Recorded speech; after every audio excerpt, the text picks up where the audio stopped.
2, There you 3. go. Right. I All haven't got a clue what I'm doing. There's no Robbie tonight. He's out watching another band, I think. I think he's gone watching a concert of something. So I'm left holding the fort. But I've got help from two great usual guests that I'll introduce in a sec. So let's get the ball rolling. I'm pretty nervous, you know. Right, so you're watching the Pro Synth Network. We've got some great news topics coming up tonight. I'm joined tonight by the wonderful Kent Spong and Dr. Mike Metlay. Hey, hello, welcome, guys. You all right? Hello, you nice people in the computer. Hey, yeah, and I've got Vicky behind me here. She's kind of controlling the show, hopefully, because I felt it was too much to try and host the thing and get all the videos ready and everything. So Vicky's giving me a hand there, and I've got Loki, the dog, as moral support as well, mascot. So how are you doing, Dr. Mike? Are you okay? It's been kind of crazy. Better to have too many clients than too few clients. When I'm not working for everybody from Paris, Vienna, and Copenhagen to a little place in New Jersey where they send you when you're bad. I've been getting ready for a music festival actually that I founded years and years ago, and it's finally back live again after 3 years. It's called Mountain Skies, and it's going to be in Asheville, North Carolina, the home of Moog and Make Noise. On May 6th, 7th, and 8th. It's also going to be live streamed, and the music starts at noon Eastern time, which means 5 p.m. in the UK and 6 p.m. in Central Europe. So I'm hoping that folks will be able to join us. Brilliant. That sounds great. And I'm also joined by the master of synth restoration and repair, Mr. Kent Spong. How are you doing, Greetings. Kent? I'm good. I'm better now that I've slept. Yeah. Oh, did you do that bloody live stream again? I fell asleep on it. Oh, wow. That's a first, isn't it? Well, maybe. It's normally people in the chat are falling asleep from it. This time it was me. It was my turn. Oh, I've taken part in it at one occasion, and I've watched it a few as well. I think it's very good. It's a great show. Yeah, it's right. Fighting a car park. Don't worry. Right, so as usual, this show is funded by you. We don't make anything from it ourselves. It's just we rely totally on your donations, and you can donate via the super chat as we go along, or you can donate to PayPal following the link that's on screen there now. We've got a couple of news topics. It's a bit thin on the ground, so this might be the shortest Pro Synth network we've ever had. But, yeah, and if you think so, you forgot who's your host. Oh. You know, I can keep us going for hours, baby. Yeah, I know. Yeah, I'm relying on you coming up with like some good content for these news topics. I've got a few. Yeah. Well, we've got a couple of news topics anyway, and we've got a couple of discussion things that we might look at. We're open to suggestions from the chat as well. We haven't got a guest this week, so it's just the three of us, and we're going to be going through the small amount of products that's been released since the last show. As usual, I get these things out of the way. You can follow us online, Twitter, Instagram, Facebook, and of course on YouTube. And also, don't forget to like the show if you do like it. That is, hit that like button. Yeah, subscribe and share it, please, because we like to get out there, you know. Anyway. The first news topic that we've got tonight is the Spitfire Polaris. This is a new instrument from Spitfire, and it's been made in conjunction with the Grammy-nominated composer and electric music pioneer Brian Tronso, aka BT. Now, Polaris is a standalone sample player using Spitfire Audio's eDNA architecture and granular synthesis. essentially 2 sound bays, which these are like synthesizers in themselves. Each one's got its own high pass and low pass filter, and 3 dedicated LFOs and resonant filters actually, and they've got their own envelopes as well. It's a modern string orchestra imitating classic synth sounds.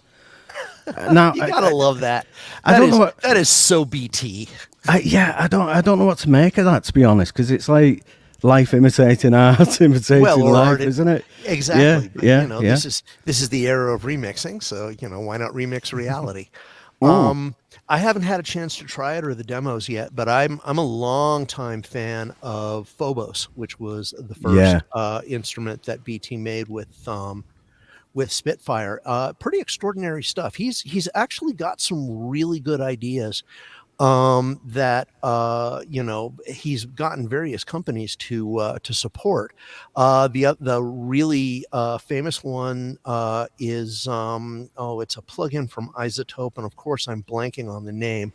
Not Break Tweaker. Anyway, it'll come to me. But Stutter Edit. That's right. where he took his standard stuttering stuff and he built it into an anyone can cook plugin version. So I'm actually very excited to try Polaris at some point. I'm gonna talk to Spitfire about maybe doing a little review. Yeah, it looks really interesting.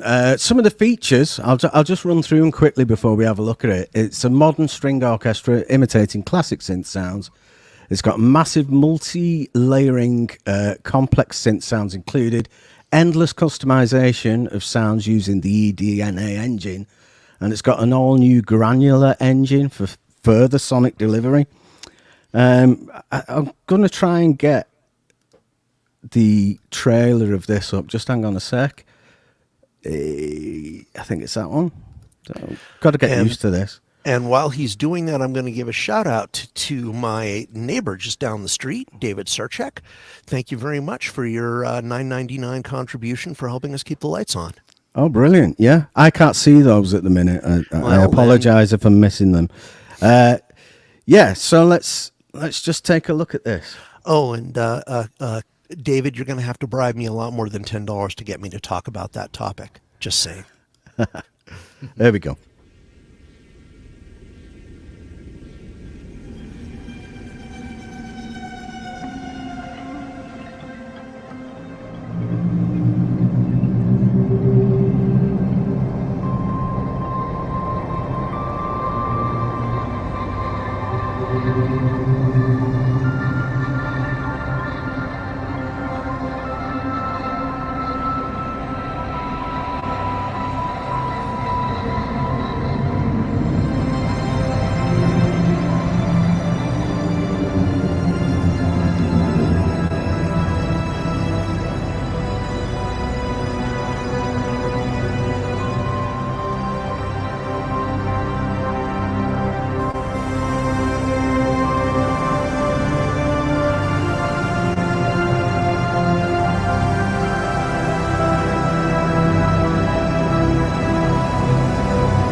That is just so BT. Yeah, so it's very Vangelis-y as well, isn't it? Well, I think that's what he was going for. They were using these orchestral sounds to give you the kind of synthesized Blade Runner 2049 kind of a feel. Yeah, it sounds great. It does. It sounds really good. Richard Devine said this is a really mind-blowing instrument. That's pretty good coming from him. Yeah, well, Richard has his hands in a lot of interesting things in electronic music, and I don't know. I don't think he's very easy to impress, but I think a lot of people are sending him cool stuff. So there you go. Well, that's it. Yeah, if you're getting to look at a lot of stuff, I don't suppose you really have to back anything if you don't want. Well, yeah, and so that's a topic for another time. Kent, what do you think? Well, for my biased and ill-informed opinion, I would probably have to say that I've noticed this is a tendency now where sample libraries, orchestral sample libraries, are starting to do a selection of sounds that are not sounding like orchestras.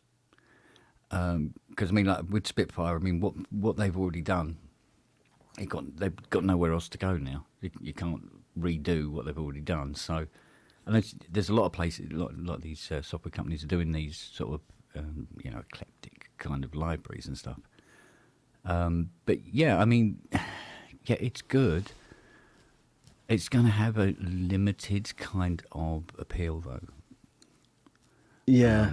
Because when you have orchestras imitating synthesizers, and you've had decades of synthesizers imitating orchestras, they've all met in the middle where this ground is so already covered.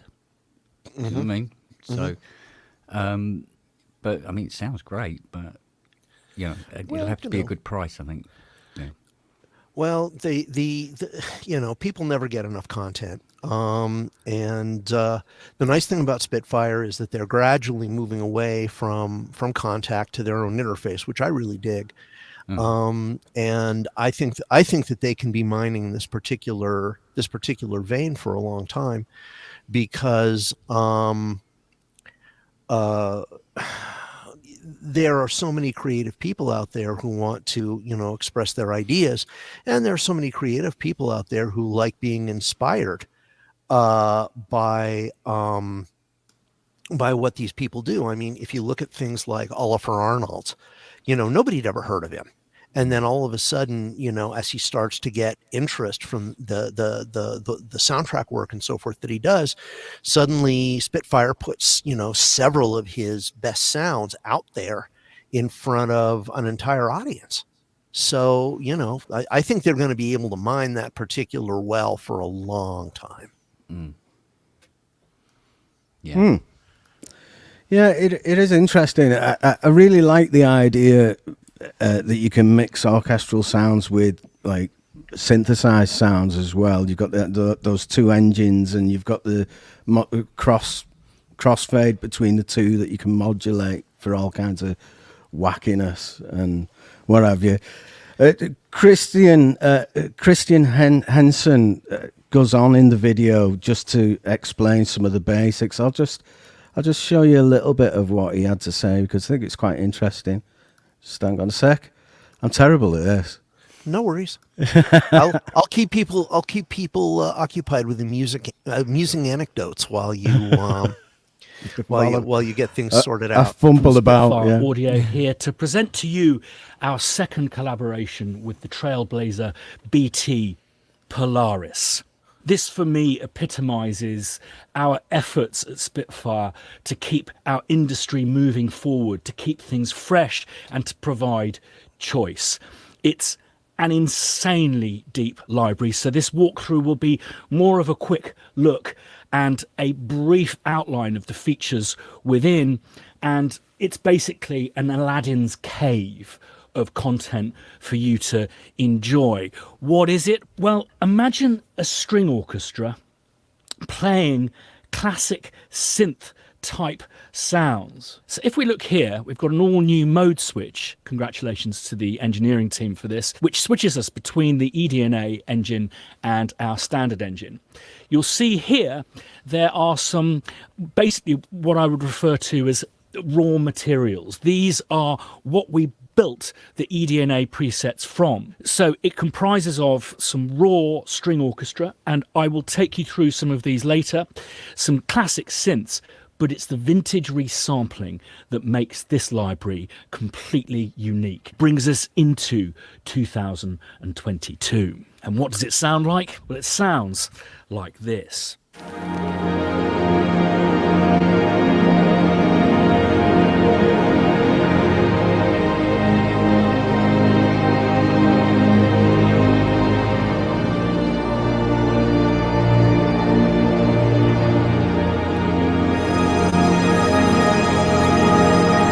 one of just many amazing presets made by the Spitfire team, BT himself, and stars of... Well, there you go. I think he explains it quite well, to be honest, and it's a cracking instrument. I don't would this interest you? Is this the kind of thing that you would have, Kent? Yeah, but like I said before, it'd have to be quite keenly priced to drag me. I'm checking. Go on. I think it's currently only at $229. The regular price is $299. Yeah, or in the United States, $349 marked down to $269. Yeah. Which is, not. It's larger than I think a lot of us are looking at nowadays. But we're still in the race to the bottom for pricing on software. But it's it's not outrageous. Yeah, it's pretty decent. Did you use that DNA? More musical than I thought. Yeah. It's very very useful, very soundtracky. But I like that kind of ambient pad kind of thing in my own stuff. So I am quite interested in this for a change. Usually the Spitfire stuff is like, oh, that's just pure like orchestration, but this is a little bit different. Obviously, I love the lab stuff, but well, who doesn't? How can you argue with good content for free? Yeah, I mean, this will definitely be more friendly. Yeah. Than the conventional stuff where you got to work out what the bowing position is going to be on each note. That's there's another product that we're going to speak about later, but basically that was one of the points I was going to mention in that really was years ago when you had all those like big string libraries, that came on like 10 discs for your AKAIs and stuff. Yeah. And you think, oh yeah, I'm going to sound like a real orchestra. It's going to be boss this, and you put them in the AKAI, and it's like MF3#2. It's like, what am I supposed to do with that? Yeah. And it's like it was like I ended up like not using any of them. Like these really good like string libraries, mainly because I don't understand the orchestration thing. But these are it's just done for you, isn't it? It's like technology's getting really good now at things like that. And the other product, which is the Bohemian violin that we're going to talk about later, that goes into a whole new arena with that. Dr. Mike, apart from being the author of the Synth Gems, one book, apparently you're quite into your electronic drums, and we've got a product that we need to talk about where I think that you can take the lead on and give me a break because I'm panicking my head off. No worries. It's just, dude, if you just want to help Vicky run things and hand it over to me, I promise everything will go fine. I've got a script. I just need to settle down and get myself into it. You're fine, man. You're seriously, fine. Ben. You're among friends. Yeah, I know. Yeah. So EZ Drummer 3 is out soon, and I believe that you're the man to speak to about it because I know absolutely nothing. Okay, well, for those of you who don't know, Toontrack is a company that started out doing sound libraries years and years ago, and then they eventually moved into doing these plugins, which take huge sample libraries and break them all down into a user interface that makes them really easy to use. So you get a picture of a drum kit and you click on the drums to select what kind of a drum you want. You click on the cymbals. Then you can do things like mix in whether the microphones on the drums are bleeding into one another, or whether you have room sound. You can bring extra mics in and out. The really fancy products like Superior Drummer actually can do surround. You can actually set up surround mixes and so forth. The thing about EZ Drummer is that it takes a good chunk of that technology and brings it down into a format that most people can use very, very easily. It would be worth going to the site that Ben is showing to us right now, just to get a feel for what's going on. But every kit has basically a variety of drums, cymbals, sound effects, other things. And you can not only go in and set up drum loops of your own programmed in a DAW, but you can also use an onboard sequencer that not only lets you put in your drum hits and dynamics directly, but if you notice the little every time we go by a screenshot, you'll notice those bars across the bottom in different colors. Those are sections of a song. So you have a verse, a chorus, a pre-chorus, a vamp, an intro and outro, and so on. And for most of these, there are really nice, tightly recorded patterns done by professional drummers who actually know what the heck they're doing. And you can cut and paste them and then go in and alter them by removing sounds and so forth. You can shift the groove a little bit. The main thing about EZ Drummer is it's designed so that songwriters and solo composers and so forth can get a rhythm track that sounds like a real drummer and that is musical. And it's very affordable. I think it's probably under 100 pounds. The place where they get you is not the dress. The place where they get you is the hat and shoes. It comes with a lot of great sounds, but they also offer these EZ Drummer packs, which give you new drum sounds, new sample libraries, new grooves, new patterns, all in particular genres. And they've got like 50 of them, and they're like potato chips. Once you have one, crisps. Once you have one, you've just got to keep getting more. And I've probably got like 20. Right. And the one thing you do have to be aware of is they do pop, they do old style R&B, they do blues, all styles of rock. They do some experimental music, kits made out of junk they found in the kitchen or whatever. Yeah. But the one thing you have to be aware of is that Toontrack is a Swedish company, and that means metal. There are so many, and it goes for all their products. There are so many metal kits, done by these producers who have done, these incredible things. And I'll tell you, these kits will rip your head off. When Superior Drummer 3 was introduced, I actually got to go to the studio in Belgium where they had recorded it all. Huge rooms, 21 microphones, gigantic kits, expert drummers, just insane stuff. And then they bring in people like Al Schmidt who, do things their own way.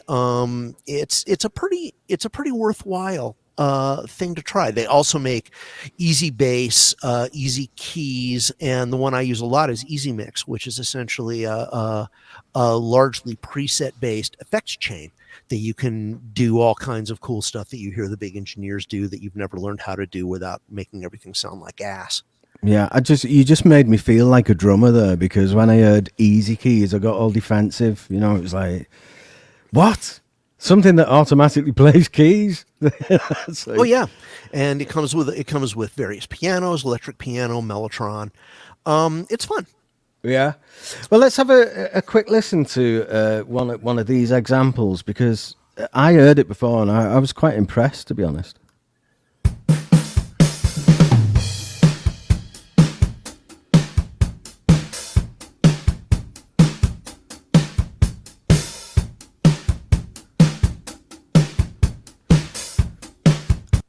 There's that one, but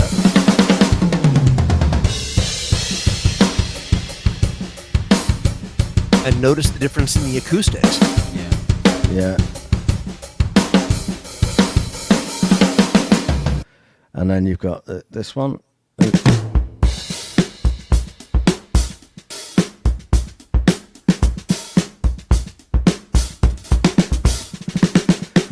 Yep. There is a feature on it that you might be able to explain to me, Dr. Mike. It's maybe. Where is it now? It's something about tapping. I read something about tapping, and I got the impression that you could tap a rhythm in, and it would search for something. Oh yeah, like similar. It's I forget what it's called, but yeah, what you do is you just you tap a key, and we all like to drum on our tabletops, and it'll listen to you, or you can tap it in on a controller or whatever, and then it'll go, well, let me see. And then it uses basically a sort of a primitive form of AI to go through all of its libraries. And it says, well, how close does this get? How close to that get? And it was introduced in EZ Drummer 2, and I've used it a bit. It's okay. Sometimes it really nails things. Sometimes it's a mile off, and you don't know whether it's the software or whether you're not telling the software what it needs to hear. And my hope is that they've refined it a bit in EZ Drummer 3, making it just a little more sort of quick. I think they have, that's what brought it to my attention, really. Incidentally, on the EZ Drummer site at the minute, they've got an offer that if you buy EZ Drummer 2 for May the 3rd, and that's at €165, you'll get the upgrade included. So by doing it that way, you get to keep both libraries. So if you wait till May the 3rd and just buy the new one, it's the same price, but you don't get the EZ Drummer 2 library. So most of the EZ Drummer 2 libraries will also work with EZ Drummer 3. They just won't have a lot of the extra features that that Toontrack is going to add. I think that's a great offer. That's probably the way I'd go. Kent, what about you? Is this something usually your work's a bit soundtracky? I don't imagine that this would fit into what you do. Yeah, I'd been running away from doing rhythms for about 12 years. Yeah. But I'm going to buy this now, and I'm sold on that tap it in thing.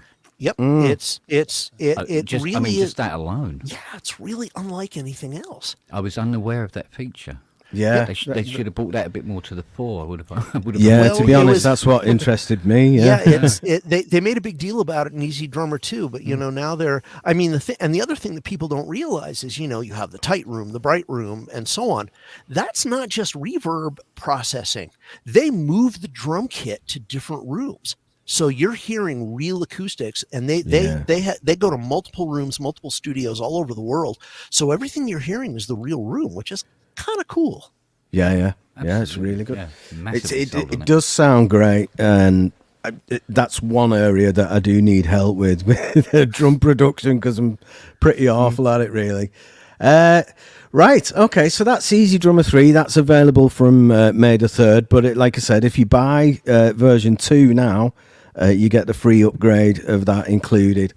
Yeah, just beware of the sound packs, because they will get you. How much are the sound packs? They're usually just off the top of my head. I'm not looking at the site right now, but I think they're about £25 each. £25 each, and they're fun. They're dangerous. Oh, and they have less expensive packs which don't have samples. They're just a variety of MIDI grooves, which are played by professional drummers. Right. So you can pretend you hired in somebody who actually knows how to do this stuff. Do that all the time. Right. Okay. So let's move on to the probably the main hardware news that we've heard this week. That Baloran have shown the Pool, their new synthesizer at Synthfest in France. The Pool's the first synthesizer from Baloran since the River. It features an hybrid engine with analog and digital synthesis. Laurent Lecatelier says that the Pool will not be cheap, as it will have a huge front panel and will be hand assembled. Expect the large Pool. We say large Pool because it gets interesting in a minute.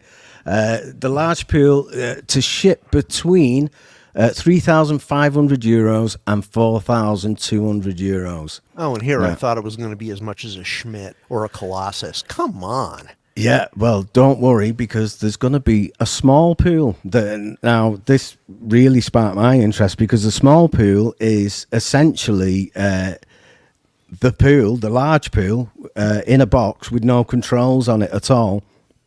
And that is one of the main appeals of the large Pool, is that it's completely covered in controls. I'll show you in a sec. But the small Pool is basically it's like a core version of it, and it's totally operated by software.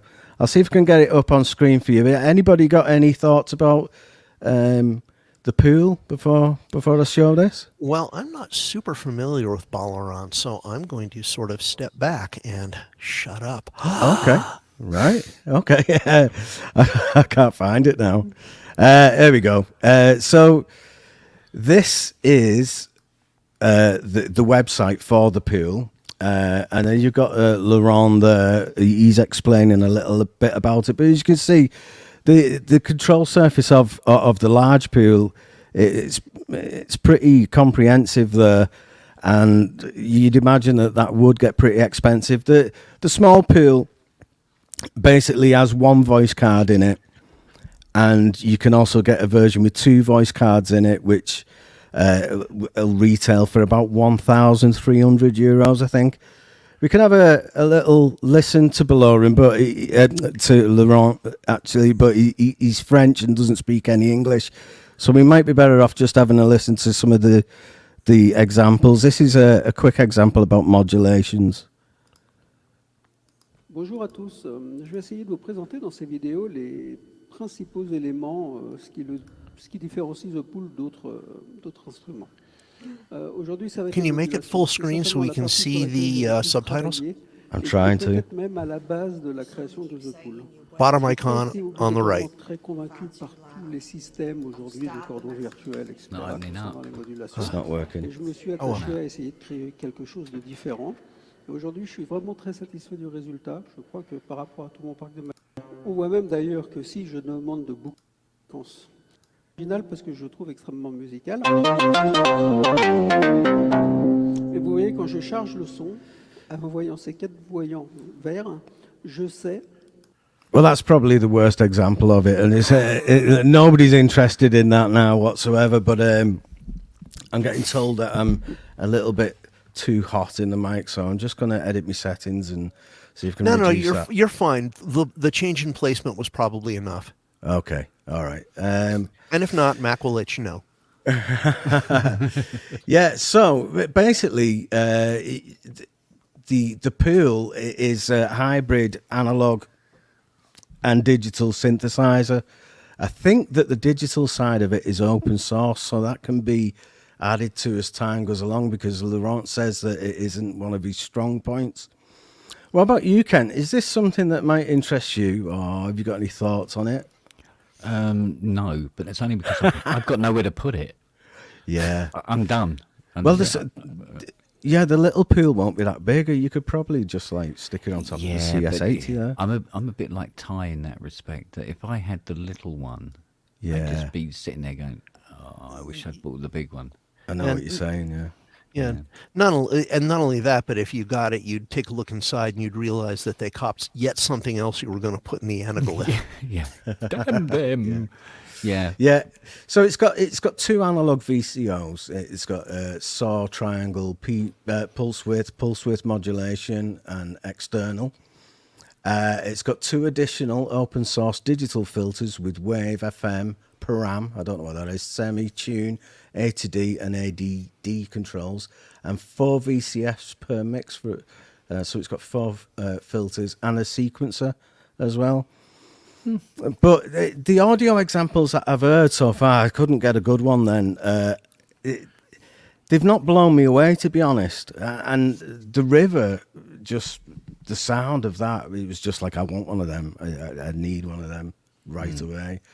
And this isn't doing that for me yet, but like, it's early days. It's only just got past the prototype stage. It should be available, middle of the year, I reckon. Well, if it's a prototype, they've still got to get it into production samples and so on. Although I know that if they're hand making every one, that makes it a little faster. Yeah. With something that elaborate, though, I'd be surprised to see it before July or August. Yeah, I think so, yeah. Right, yeah. So, I mean, the demos that I've got there aren't that great. I might be able to get another one going here. Let's just have a look. Just give me a sec. We're getting some great comments in chat. Andrew Brooks says, from a river to a pool, it's all drying up. Yeah. And then, if there's open source stuff, it's a public pool. I did think that maybe they should have called the little pool a puddle. Yeah, and people or suggested the splash. puddle, and then the big one would be the lake. Yeah. There's definitely a watery connection with the Baloran products, isn't there? And we won't go into what people regularly do in pools because this is... Yeah. Oh, dear. Just let me try this a second. See if Oh, it's- false alarm, it was a chocolate bar. Hang on. What's going on here? This is a better audio demo. Just let me try and share this with you. I'm sorry about the amateur hour here. You know what? It's fine. Stop apologizing. You're doing great, and you're just calling Right, why are attention you to yourself. apologising? I'm here every week. I'm Thank trying. you, Ken. Right, hang on a second. Right, here we go. This is a better audio demo, I think. I think it's saturation of the VCA mixers. Let's have a look at this.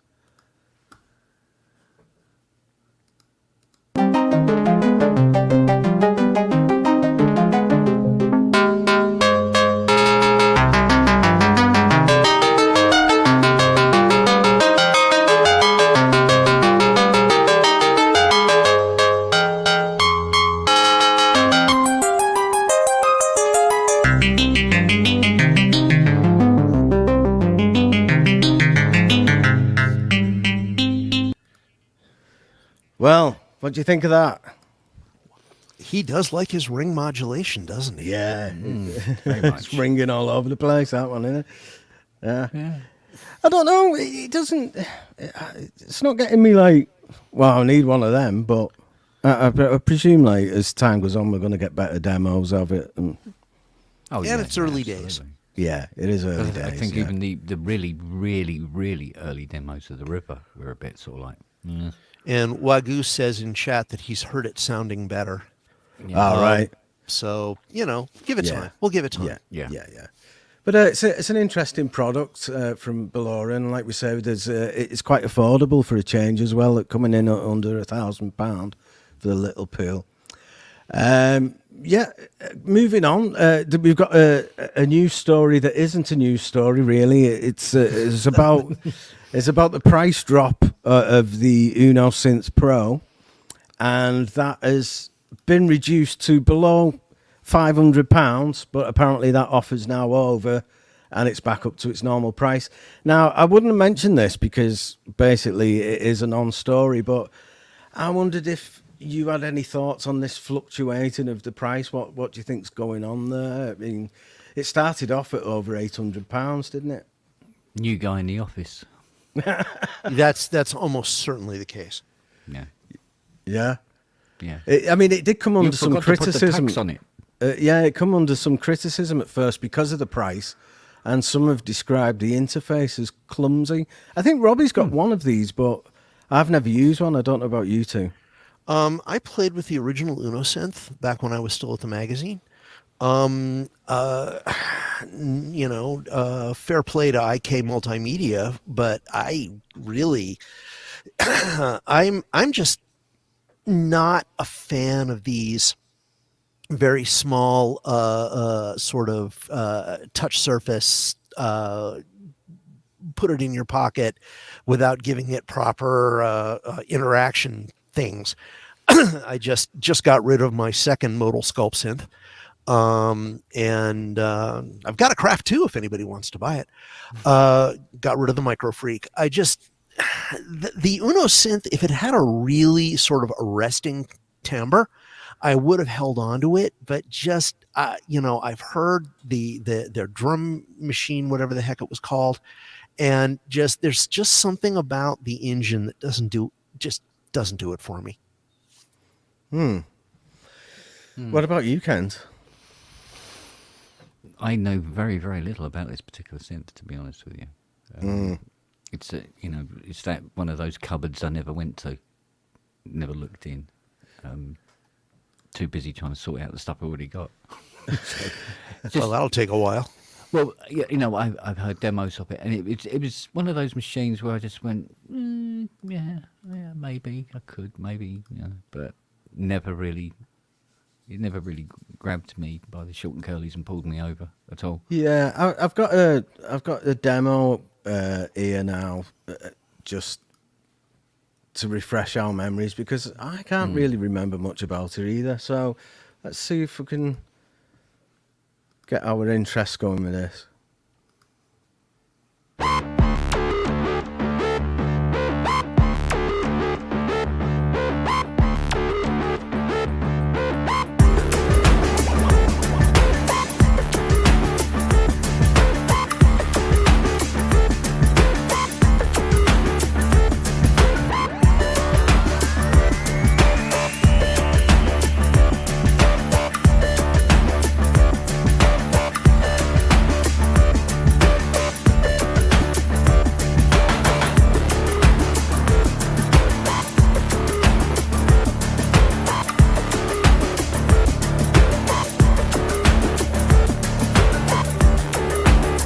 So, what do you think of that?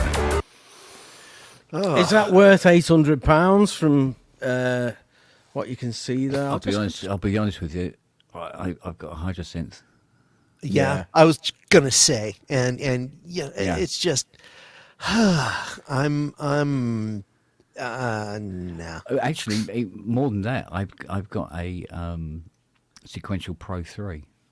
Oh yeah. Well, yeah, and if you want the brutal kind of analog impact, the sequential's the way to go. Yeah. I don't know. I just, the flashing lights and the strobes, and you close your eyes and you listen, and it's just like, I don't see where they're mining any new ground. So Yeah. It kind of reminded me of the MS 2000. Yeah. Oh, there's a high point in synthesis history. Yeah. I remember they had synchronization problems, if I remember rightly, but but it reminded me of that kind of It was part early, of the market. Do you know what I mean? Yeah, early. It's when you build a real analog synthesizer, it shouldn't sound like analog modeling.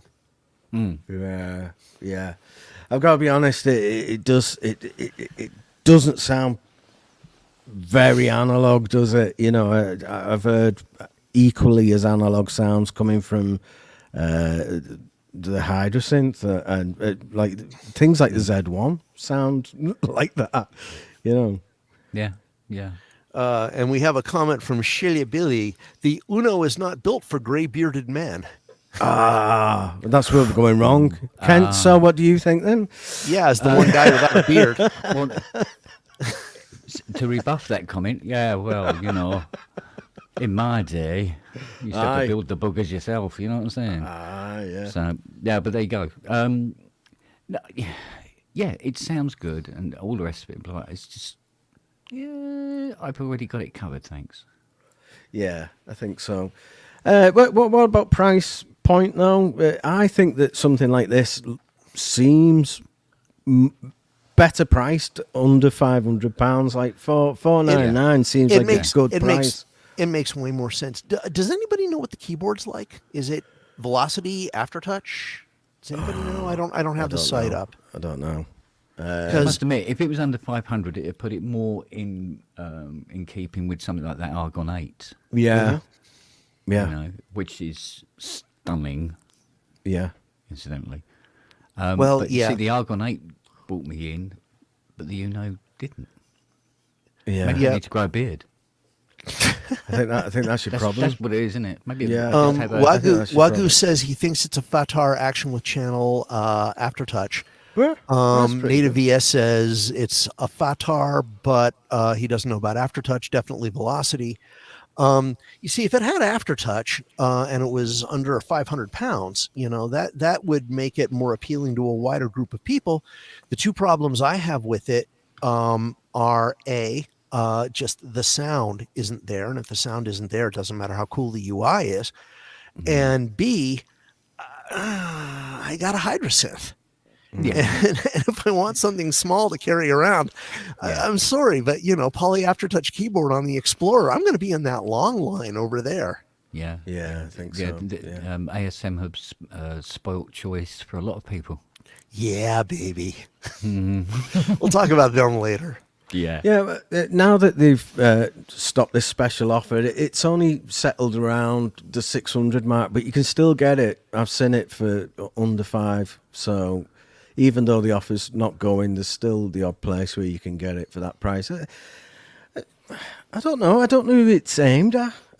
I don't know what audience they're going for. Is Anybody who likes flashy blinky lights and something that sounds like any one of a number of EDM tracks that are out there, basically. Pretty sweet for live gigging.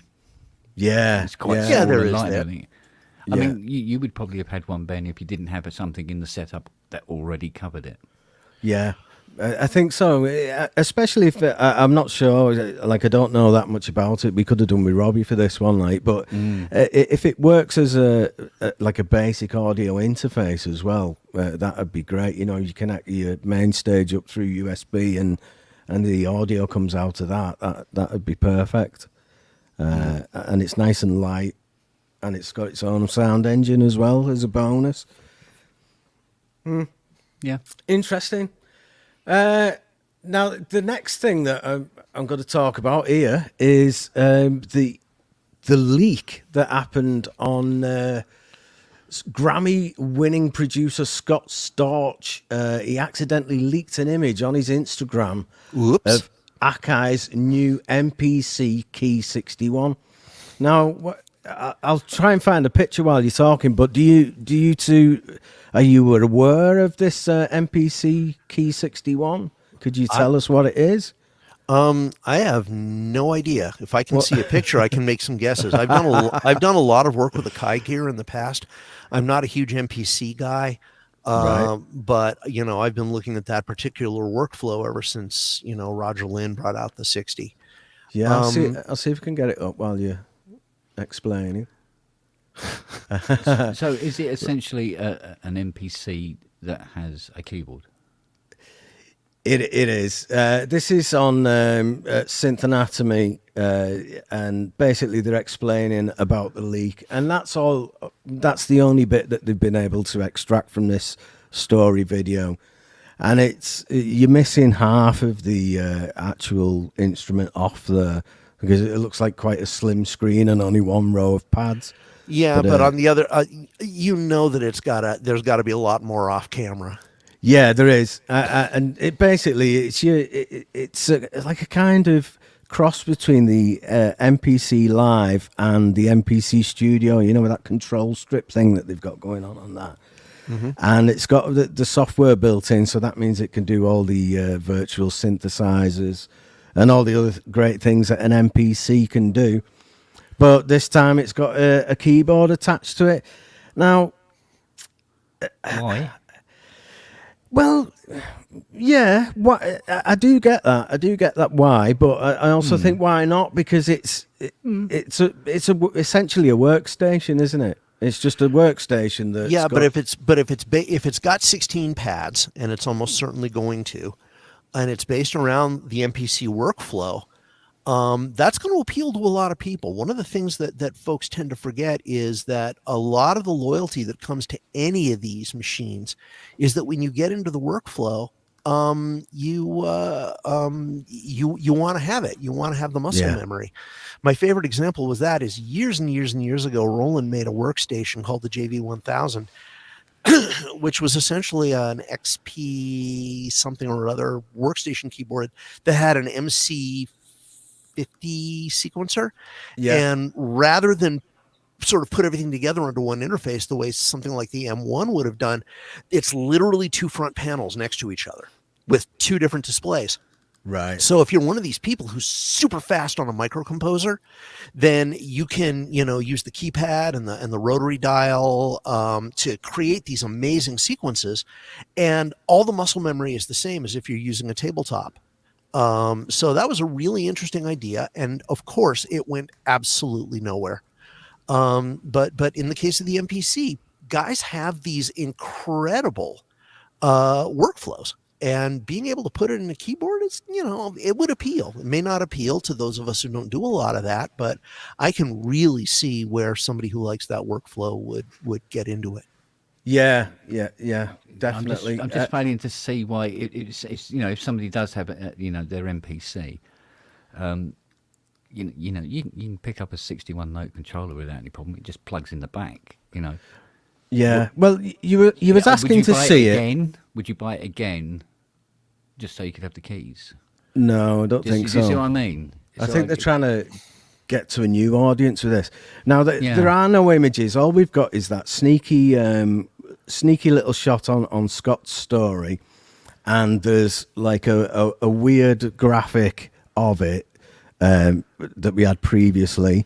So what I've done, I don't know if it's any good, but I have made a mock-up of what I think it's going to look like based on what we've seen in the video and what we'd seen previously. So let me see if I can show you this. Can you? Yeah, you can see that, can't you? Oh, look at that. Oh, you're good. That's what I think it's going to look like. And essentially, you've just got the touch screen in the middle, and the controls are the same as the MPCs. But they've added that control strip that you get on the MPC Studio. And it's a 61 key keyboard. And I think if you've already got an MPC, there's literally no need for you to have this at all, is there really? But I hope you've added a HAL knob. Yeah. But I think for me, I was thinking about getting an MPC anyway. And I haven't currently got like a keyboard workstation of any description now. I've only got rack-mounted versions of, like, say, the Motif and the Phantom. I've had a keyboard Phantom in the past, and it was really good. So, but I got rid of it to save space. Something like this might interest me, depending on the price. I've no idea how much it's going to be, to be honest. It would also help if we knew what it actually did. Yeah. And it would help if everybody's going to get their hopes up, looking at that. And, AKAI is going to have somebody running down the hall waving this picture and either saying, "How did he get a leak?" or "Why didn't you do it?" or "Why didn't you guys do it this way?" Yeah. Yeah. Oh, yeah. I think that's the only. Well, that's the only image of it that exists, and that might not be quite right, but I think it is. I think it's pretty close. I'm sure we'll find out. Yeah. Moving on from that, because I don't want to use all the news topics up too quickly, because we're only an hour in and we've nearly got nothing left. I did suggest to everybody that we brought along a conversation topic, something that's been really just as long as we get back to the newest piece of news in the entire list, which is so new that Ben didn't even get a chance to look at the link. I didn't. Less than 12 hours ago, Novation announced a new controller called the FLKEYs. A very small one and a 37-note one.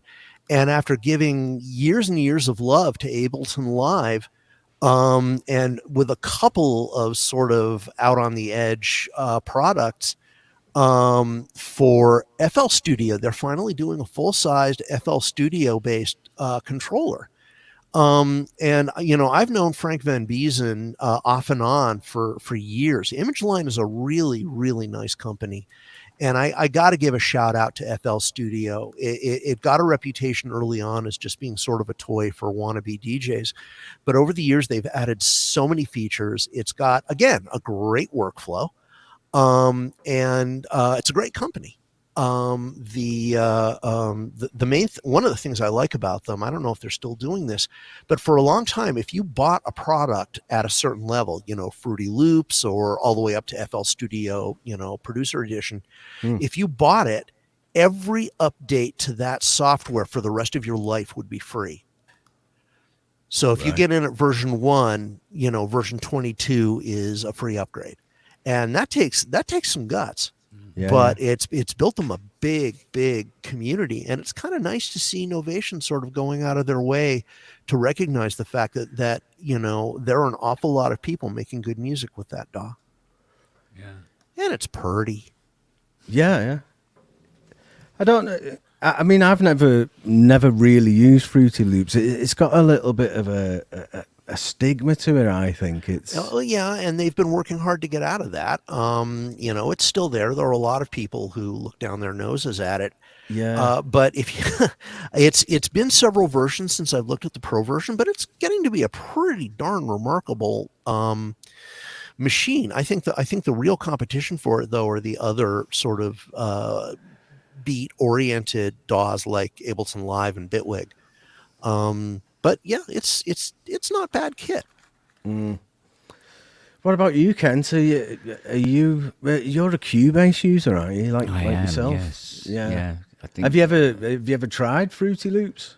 I think I had Fruity Loops on a Intel P1 back in the day, something like that, and I messed about with it a bit, but that was about as close as I ever got. I'll be honest. I used to be in a band with a guy, and he was a vocalist, and he played a bit of guitar, and he said, "Oh, I've got myself set up now at home." And he reckoned he'd got this like DAW set up at home, and he played me a couple of things that he'd done, and I thought, I didn't realise he could do anything like this. This sounds like really, really good. And when I went round and seen his setup, it was just a PC with Fruity Loops on it, and it seemed to me as though you didn't have to be really musical in any way. It was just like, he was musical because he was a vocalist and could play guitar, but he knew nothing about sequencing. You know, he'd never sequenced anything in his life, and he's putting these tunes together and he's operating it like he's been doing it years. You know, it was pretty good, really. It's a very natural workflow for the beginner. And Wagyu commented that this is in fact not the first FL Studio controller out there. AKAI makes a little control surface called the Fire. And Wagyu commented that playing with it made him want to buy the software. And, it's what I get back to. The right user experience, the right controller can turn, even software that seems iffy into something that's a lot of fun to play. Yeah, that's true. Try and get back up on screen because we've got some images of the actual controller here as well. I don't know if there's anything unique about this particular controller that you could point out, Mike. Well, what they're doing is they're taking the Novation workflow and they're Fruity Loopsing it. The launch pad has had overlays for Fruity Loops for years and years and years. And what they're really doing though is they're making it so that you don't have to take a live product and figure out how to shoehorn good FL Studio function into it. Which I think is, really cool and very much in line with Novation, trying to be inclusive. You don't want to put all your eggs in one basket, and they've been a strong partner of Ableton for a long time. But it's nice to see them giving some other things, some love. Yeah. What do you think of those strip things instead of actual physical wheels? I'm not really a fan. I noticed the mini version's got them on. I don't mind. I got them on the complete controls. All right. And they're cool. They're all right. Yeah, I have an Arcuria key step. And the problem there is good technology makes them really worthwhile. Bad technology makes them awful. As much as I love the Korg Prophecy, the ribbon controller on it is shite. And you don't want to use it. But someone in the chat, I'm sorry, I missed your name, but somebody asked, what is it that makes this thing different than every other control surface I've ever seen? And my guess is that the firmware is probably designed to intelligently connect to FL Studio and map everything right away without you having to mess around, which if you think about it, Fruity Loops is for more beginners. And so having everything seamless is a really good thing. And then they've probably optimized some of the controllers. We can't see the little buttons in these pictures, but they've probably optimized some of the controllers for pages or functions that are specific to FL Studio. And Dr. Synth, I love the log. I just don't like the ribbon. So, yeah.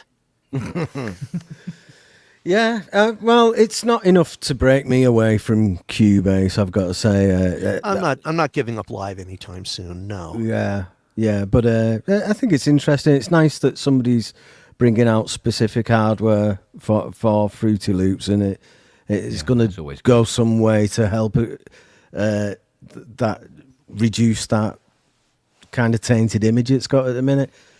Right, so Dr. Mike, would you like to go into the conversation topics that you've brought along, or we've got a what's it called, Virharmonic Bohemian Violin to still review? Oh, that's I'm going to let Kent. Kent has been waiting for his chance, so let's let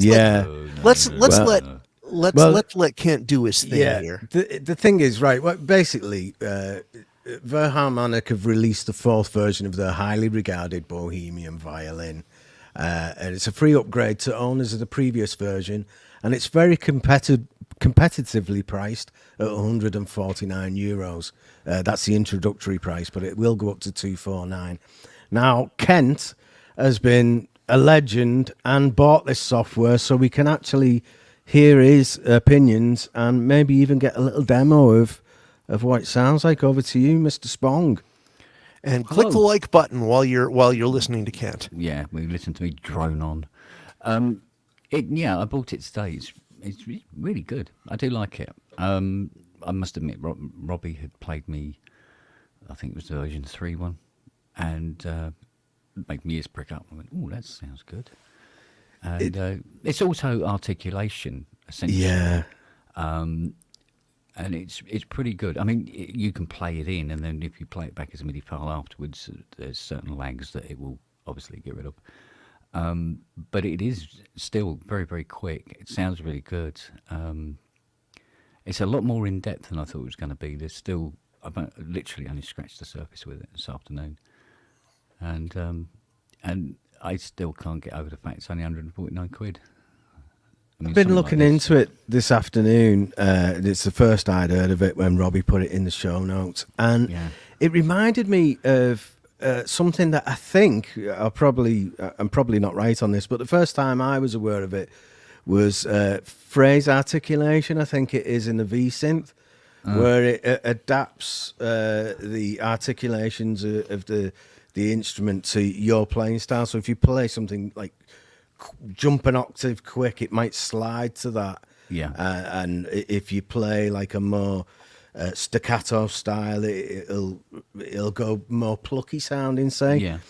Now this, when I was listening to the demos of this, it's like taking that like to a whole new level. I don't know. I don't know how that works in reality, Kent. Have you got because sometimes you have like an articulation key assigned to the lower end of the keyboard, don't you? And that like changes how the sound behaves. Is this like an AI thing? Does it do that for you, or have you still got to control a bit of that yourself? No, essentially it does both. So you do have still a load of key switches down the bottom end, right, for certain things, and then but you'll have like I think there's about 5 articulation presets to give an overall feeling to what you're playing. So you got improvisation, emotive, assertive, classical, and I forget what the other one was. Basically, very quick and sprightly. That's what they called it. Yeah. And so you're given it'll give you a set of articulations that would be associated with playing a violin in that environment, or that that style. So yeah, it's really good. I mean, I kind of made a rod for my back because I've been doing it with a Rolly. Oh yeah, and I'd have to say, don't do that. Use a normal keyboard, because basically you're just sort of like trying to do a very difficult task, but blindfold yourself and tie your hands behind your back at the same time. Yeah, I don't think that we're yet at the point where a sample library player with articulations is really meant to have MPE. I get that feeling too. Yeah, The MPE, it's not really using the MPE at all. It was convenient to have, the little board that sits on top of the Hydrosynth Deluxe, where they've thought of me and made a little space on the top of the Hydra for me to put my little keyboard, and which was just, thank you ASM for that, by the way. And Brilliant. Yeah, and it's got a.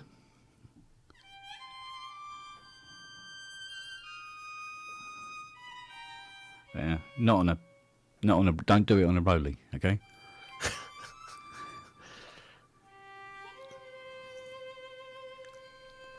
It sounds like you should be smoking a rollie while you're playing it. Yeah, it should be there just like chilling there going.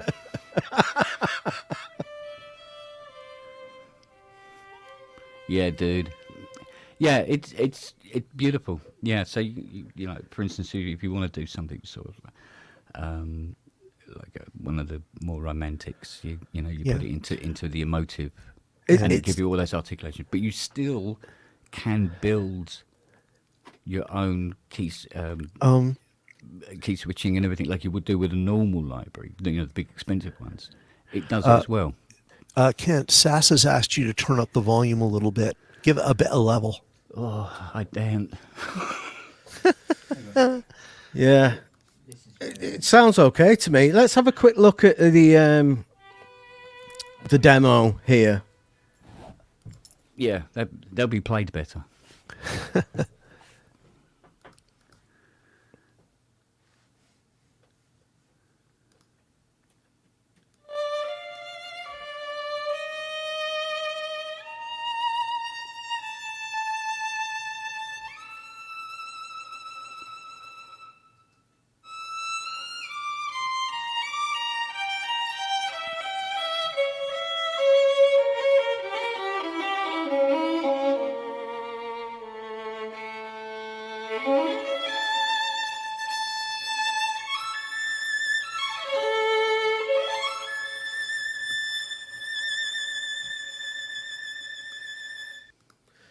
That sounds pretty good to me, now.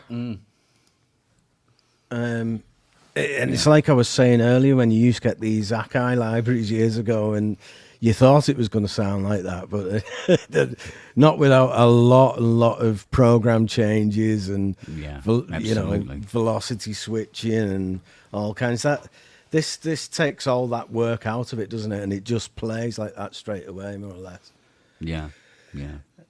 Yeah, and it's not just solo violins, is it? It covers quite a few areas, doesn't it? Is there like a small string section, or? If there is, I haven't found it yet. Oh, although right. Okay. I think you can have.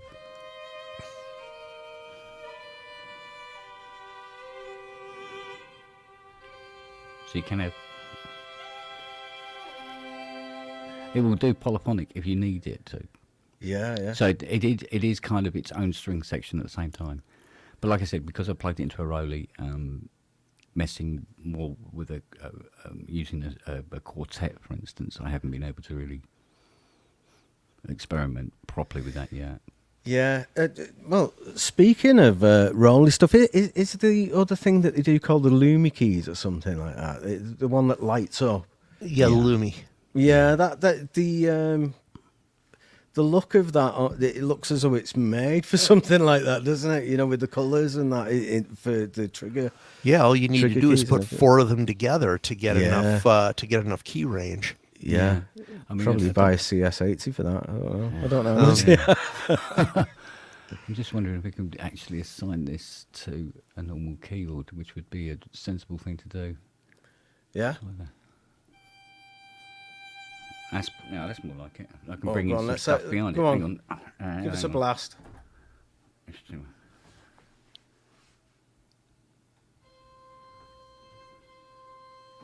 No.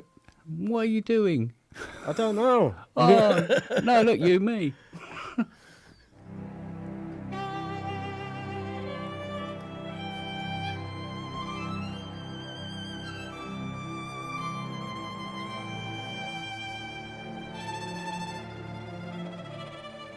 Oh, aye.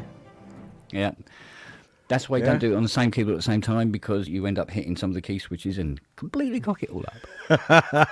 Yep. Yeah. But yeah, you get the idea. It's interesting. Yeah. You know, I believe that it runs on something called the Gorilla engine. Yeah. I don't know if either of you are familiar with that. Nope. It's kind of, I've had Gorilla Engine running. I also got in a moment of madness, I bought the Spaghetti Western library. Oh yeah, I remember that. Which also uses that. And I just know Gorilla Glue and Gorilla Snot. I don't know the Gorilla engine. The Gorilla engine's kind of like the Unreal game engine. It's like a platform that allows you to create audio plugins. And I thought, oh, all right, that's kind of took a bit of the shine off it for me. That like I just, it's like it's easier to make, and but really, what all it is it allows them to break away from the host platform, like Contact or wherever. So in the past, the previous versions of this have been like UVI instruments or Contact instruments, and now because of this Gorilla engine, they can break away from that and go stand alone. A lot of people are doing that. Spitfire has done that. And unfortunately, Best Service has never gotten the credit for being one of the first to do that. The all caps engine, for want of a better phrase, is really kind of nice. It doesn't have a lot of the articulation control that you find in, say, Contact, but I like it because they've got some really incredible libraries for it. Yeah. Trust me. Admittedly, the more of these, separate players that they do for these things now, I'm looking here and I'm going, right, I need more monitors. Yeah. Oh, I need more monitors, and I'm not using them at all. So I reduced it down to, was it 5 from 7? I'm going, no, I need to go back up to 7. 7 monitors. Yeah. Don't ask. Yeah. Hey, I won't. Good. I've got 2 over here for the streaming purposes. I found that too much tonight. I could have done with it just all on one. I've been all over the place, panicking. Right. Okay. So that is Bohemian Violin version 4. I'm not sure on the price. Oh yeah, it's 149 euros introductory and 249 regular price. Well, that's not bad at all. It's not, no, and I think like if you've got a bit of violin that's soloed, it's worth spending that money than trying to do it by other sources, because that, to me, I can't tell that that's a sample really. Yeah, no, the articulation's not good as it is out of the box. Yeah, I didn't put any effects or try and warm it up or anything. You just tart it up, just brilliant. How it sounds when you play it. Version 4 improvements include background streaming, loads under a second on SSD. It's got massive memory demand decrease. It used to use 3 gigabytes and now it's down to under 1 gigabyte. Gotta love that. Yeah, it's got performer mode, solo, second violin, trio, chamber, divisi trio and divisi chamber, a new convolution and algorithmic reverbs with added spaces, hall, chamber, and studio. It's the virtual performer that does all that articulation stuff. Because I want to use this as a learning tool as well. Because like I said on the show last night about getting Ty to tell me, like, well, when you go from this note to this note, why does it have to be that sample as opposed to any other? Because he knows how it works when you really play a violin. And I'm looking at this, and you play something, and then you go and look at the MIDI data, and you go and see that the samples that have been selected, and you go, oh, okay. So we can go from here to here to here. You use that. Okay, so because I did that fast, I use that sample. Because I did that slow, I use that sample. And I think I'll be able to learn more about it from using this. Yeah, definitely. It's great. It's probably one of the best solo instruments I've heard. Even going back to the the VL1 and things like that. Where he did, it was modeling, and that was very impressive. But this has gone with the sampling angle, and all right, it uses tons and tons of memory. And of course, the beauty is because you can do this in a literally live, just run it off, and it sounds convincing. Yeah, it may trip up now and again, but by and large, it's very convincing. Because if you're doing that with a normal library like Spitfire's BBC Orchestra, while you're playing a lovely emotive little piece up here, your right hand down on the key switches is playing Oxygen from Jar. Like that. Well, you're to select all those different sample switches as you're playing, which is like it's impossible. Forget it. Yeah. Well, it's a reason why they pay the guys who can do it the big bucks. Yeah, it definitely seems like an interesting product, that though, and I probably, if I wasn't so broke at the minute, I'd probably buy it myself. So if you want to give me an NFR on that, I'll gladly accept. Yeah, right, Mike. These topics, come on, we're out of news topics. Yeah, now. but look at the time, Ben. We got well through the halfway point, and between the three of us, we can probably keep the chat people awake. I think I've been stunned since since I pressed go live. I've been stunned, and I think I'm just coming round now, like a rabbit in the headlights. But now you get to relax and actually start thinking. Which is excellent. I'm just gonna throw in, we appreciate everybody's likes, and if you shoot some coin our way, it ends up going to keep the lights on. So that's very much welcome. Napalm, we have not seen the new Future Retro. We'll have to look that up for next week because we're not going to try to do this on the fly. And Sheila Billy says, Waldorf Poly Aftertouch. Any thoughts, gentlemen?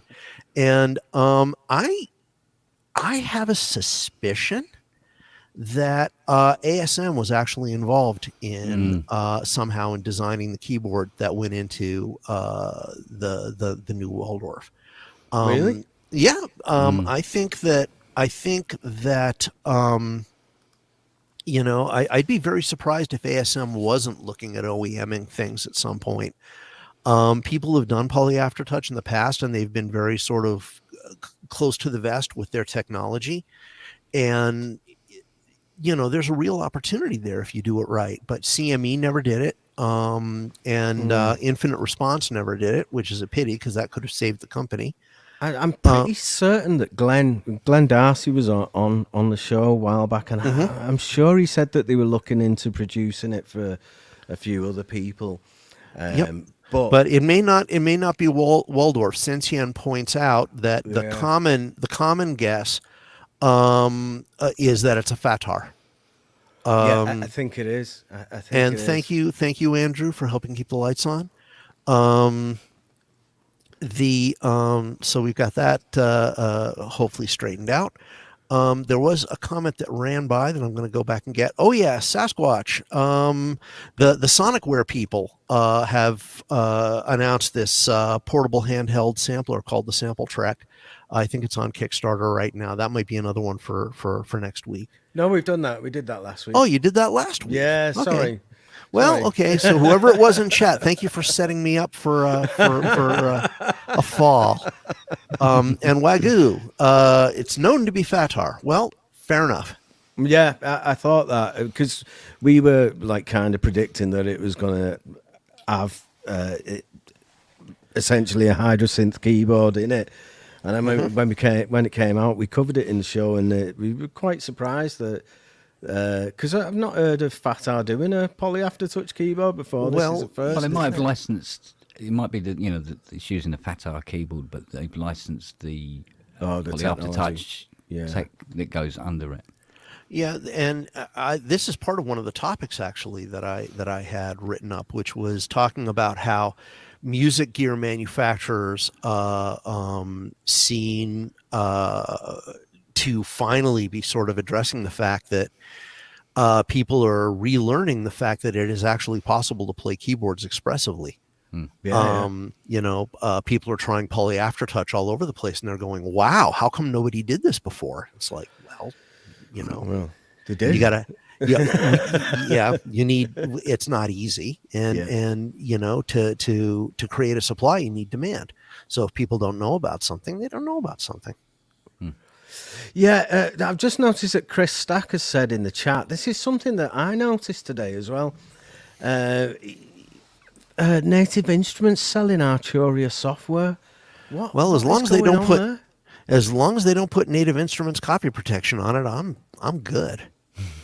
More people who buy Arturia stuff, the happier I am. It's fun stuff. And I'm not saying that because they're putting money in my pocket for rewriting their manuals. Oh, that's a nice job. Yeah. Yeah, I don't know what's going on there. Usually, like, it would mean that they've been bought out or something, but there's been no news of that. Oh, at no, all, no. so- Arturia. I think I'd know if Arturia had been bought out. Yeah. And so no, I don't. I'm not seeing that. It may be a distribution or something along those lines. Yeah, possibly, yeah. Didn't the Arturia software have a compatibility anyway? They put in an NKS compatibility into the software. Yeah, they've. I think they've been adding it. I don't use NKS, so I can't comment. It's a bit strange that with the Arturia, like there's that key lab behind me there. They make their own controllers, don't they? So Yeah, and they're good ones. Yeah, it's a bit odd. The situation seems a bit weird. Right, is a Arturia V9 incoming? Somebody's saying. Well, what point of the year does that normally come out? Sometime in usually sometime in the summer. Yeah. And you probably know about that, and you can't say anything. Did you say something just now? I'm sorry, I lost the audio for a second. Yeah. Right, so we'll expect that around in the summer. Yeah. And Wagyu says, hang on a moment. Gotta catch up. It's going so fast. In my opinion, this Poly AT Fatar is completely unrelated to ASM. However, the Hydrasynth coming out gave Fatar a kick up the rump into finally making one available. Right. Yeah. And Dr. Synth points out that Glenn said that ASM's licensing Polytouch, but is not involved with the Waldorf. And I think we are now beating a greasy spot on the ground where the horse used to be. Yeah, I'll just bolt the door up. Mm-hmm. Right. So, Dr. Mike, you had some topics for conversation. I don't want to drag this out unnecessarily, but if there's anything burning that you think that the chat can shed some light on, or you just want to get something off your chest, is there anything in particular?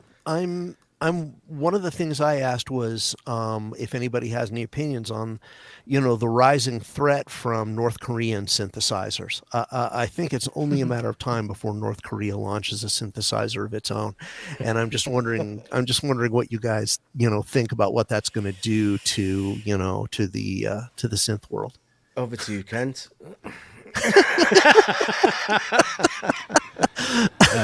Vive la Revolution. Yeah. I just, anyway, I'm sorry. I don't know where that. Now, what I don't know where that. for is Mercedes to come out with a new software synth. Oh yeah, to compete or with BMW. Yeah, compete with BMW. So yeah, that's car synth wars. Yeah. Well, the other thing and this is something which I think Kent could speak to a bit is it just me, or are there a lot of small synth gear manufacturers who are really raising their game in terms of the build quality of the stuff they're selling? Yeah, absolutely.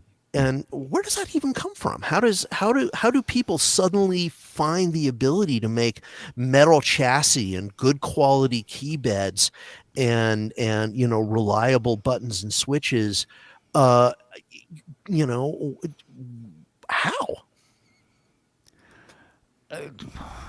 Yeah, well, obviously they're prepared to put a few more pennies into the cost of producing these things. Because, I mean, there's been so many things where, a new piece of kit comes out, and it doesn't matter how good it sounds or how good it looks. And they go, yeah, but the build quality's crap. The knobs snap off and, keys come away in your hands and stuff like that. And they've had enough of it. It can make and break a machine. I think it's wonderful. I think it's it's wonderful. Absolutely. I mean, like when I got the Cobalt, I still call it a Cobalt, the Argon 8, and I took it out the box, and I was going, holy crap. This thing's like solid alley, and it's like everything's tight and beautiful. And there's so many, a lot of modal stuff, all of modal stuff is like that, with the possible exception of the really, really inexpensive ones. Yeah. But you're really getting this sort of pro. And it wasn't long ago when I was at a trade show and somebody said, well, the reason we're not putting Aftertouch on our keyboards is we consider that a pro tier product. So if you're willing to spend $2,000, you get Aftertouch. But, if you're going to do $600, well, that's just not in the feature set. Well, you know what? F you. Yeah. And they thought, well, we've got to find a way of bringing those feature sets into these models. Mm-hmm. And, well, I mean, again, I know I keep saying this, but ASM have now set the bar, and everybody has got to compete in that market now. So they've got to do it. I'm hoping so, but I just have a feeling that the really big manufacturers are. I think this is going to work from the bottom up. I think the really big manufacturers are not going to bother. I don't think you're going to see this in the top 5. For a long time, if at all. And when they rely on box shifting anyway, and it's they just sell swathes of stuff to people, well, not individuals, but countries.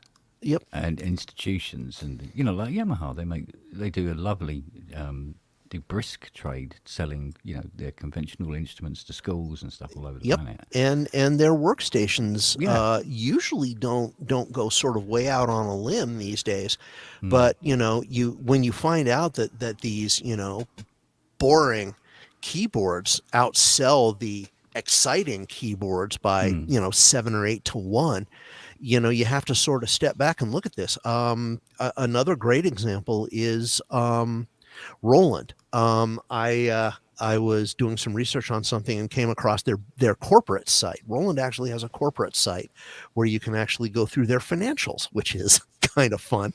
But they had a pie chart showing how the company's corporate income as a whole, worldwide conglomerate breaks down by genre, breaks down by the type of product.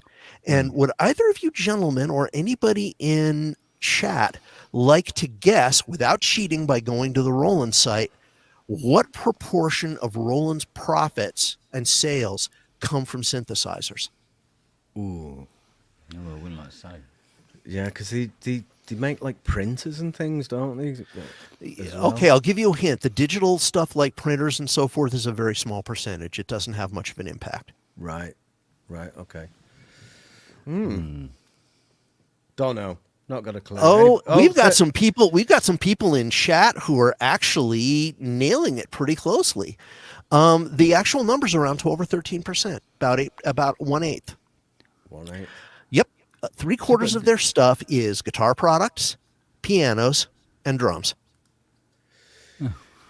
And when you think about that, it's like there's first of all there's a financial base to do some really cool experimental stuff, but then there's also the idea of sort of pushing in the direction of things that are going to shift the most bucks.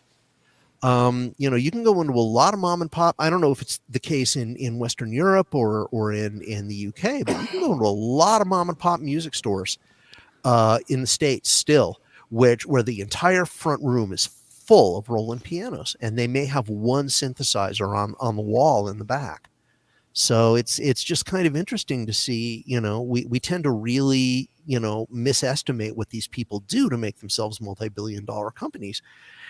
And the fact is, yes, Vicky is in fact doing a great job. Hello, Vicky.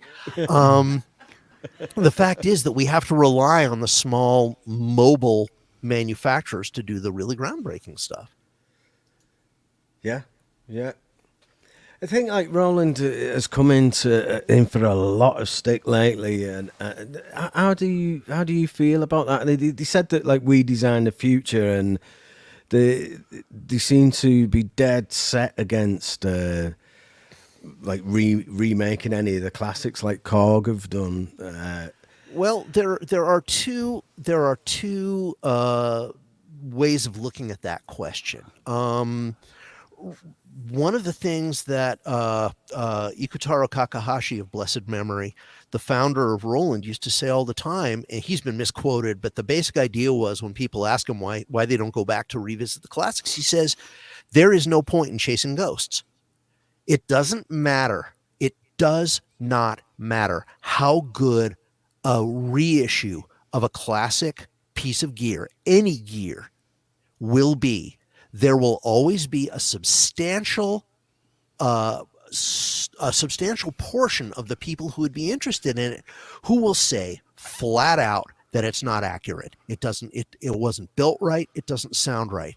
I think I've told this story before on PSN, but here in Colorado, near where I live, is the guy who owns the patents, rights, and blueprints and component inventory for the original Pultec equalizers. And he has built absolutely perfect circuit for circuit, board for board, trace for trace, component for component, new versions of the old Pultecs. And people are complaining because he put an IEC power cable on the back. Yeah, but and Matt Evans says, why did they do the recent Boss Echo pedal? Because it's a 2-pedal digital modeling thing. It's not a tape player. And that's always been Roland's whole thing. Roland has always been about, let's take the sounds and the general idea that people like, and let's put a new spin on it. I mean, let's face it, who's going to go out and spend $2,000, $2,500 on a JX3P when they can get a boutique JX03 that sounds as near as nothing and is $300-400? So, and has a sequencer built in that's easier to use than the one on the original, and doesn't need a programmer box, and if you really want the original quality, well, the JX03 has just as noisy a chorus as the original one. So, it's out there. So I think that's their standpoint, is that, nobody's ever going to say that we did a reissue right. And we've got all this technology burning a hole in our pocket. So what's the point? I mean, if you really want something that sounds like the original, get on Roland Cloud. Yeah. I got asked to do a study. Can I talk about it? Yeah, I can talk about it. I got asked to do a study of how much it would cost to redo the CS80 again. Honest to God, part for part, like the guy with the Pultec. So part for part, right across the board. And conservatively, it was coming out at about £135,000. Is what Yamaha would have to sell them for. Yep. Wow. And it turns out that that's actually quite cheap, because in 1976, when they were $5,000, that was the price of a 3-bedroom house. Yep. Wow. And houses are a lot more than £135,000 now, but that's because of the cheaper manufacturing processes that are available that weren't available in 76. But if Yamaha did bring out the CS80 and go, there you go, and everybody goes, oh yes, it sounds exactly the same. How much is it? And they go, it's £135,000. They just go, oh well, yeah, I want one for $250. Come Yeah. on. So there's more than one reason why going back again and trying to recapture the romance and bring it forward is not going to happen. And if they did, somehow that taints the romance. Yep. Because the whole part of the romance is like, that was then, and it can never be reclaimed. It can be loved, but it can never be reclaimed unless you've got the original one from there. If you start manufacturing them all over the place, who'll go, There is a demand for it, though, isn't there? There is a demand because, well, people think they want it. Ken was talking about this on an earlier episode. You know, you turn off the reverb and the external effects you put on it, and the thing by itself is kind of tweezy. Yeah, You know? Yeah. But like the Prophet 5, like Dave Smith said he was never going to do that, and then he's gone full circle, and now they're out and they seem very successful. Well, yeah, but they've got velocity, they've got aftertouch, they've got improved performance features. There's a lot extra going under the hood that actually makes it a much more appealing box. I mean. And they're better built. They're more reliable. So, you know, would I go back to a Rev 1 Prophet 5 with SSM chips that, you know, goes stink and bang?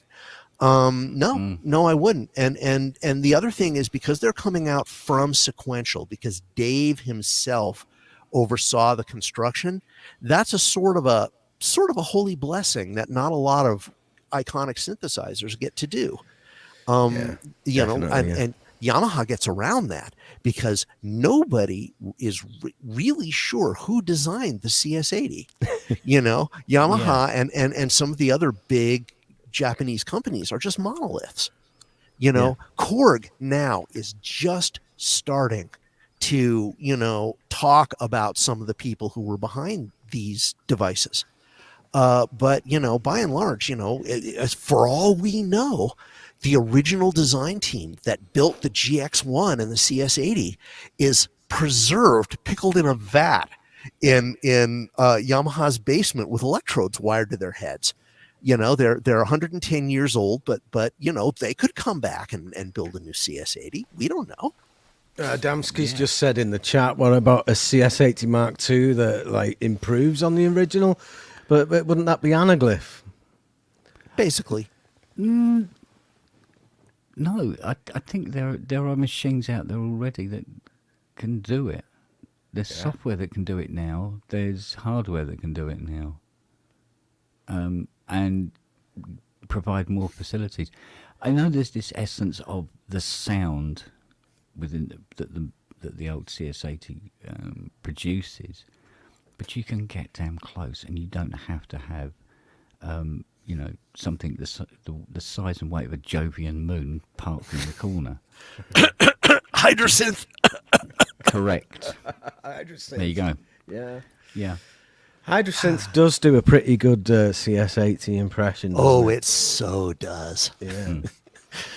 But you know, I mean, look at you know, what we're starting to see now are less expensive versions of these classic circuits using surface-mounted devices. Someone commented in the in the chat that, you know, how much money could Yamaha save if they, you know, use ribbon cables instead of those bundles of wires? Well, there's actually a real possibility that those bundles of wires are part of why it sounds the way it does. You know, would you agree with that, Ken? The crosstalk is part of its charm. Although it's not an audible crosstalk, it's an electronic. It's weird. It's an electronic crosstalk because if you do pull a loom, one of those looms apart, which I've had to do on a couple of occasions, chasing a fault, the sound slightly changes. Does slightly change, and it's only until you bound it all back up again. You go, oh yeah, there you go. So you know, and supposedly trying to build one of them again. You know? Yeah, Kent, I have to ask: have you ever popped open a GX1? No. Okay, I have heard that entire console is nothing but wires running everywhere. Yeah, it looks very much like I'm reliably informed. It looks pretty much like the inside of the D85. which is sort of like a younger, sort of upstart version of the GX1, which is their 3-manual organ that they did, but it had kind of, it was almost like an electronic homage to that machine coming through, and took a bit of CS tech with it as well. Yeah, it's just, And it's there, like there that, it's are just wires everywhere. Yeah, and there are a number, and that's something that people don't talk about very much.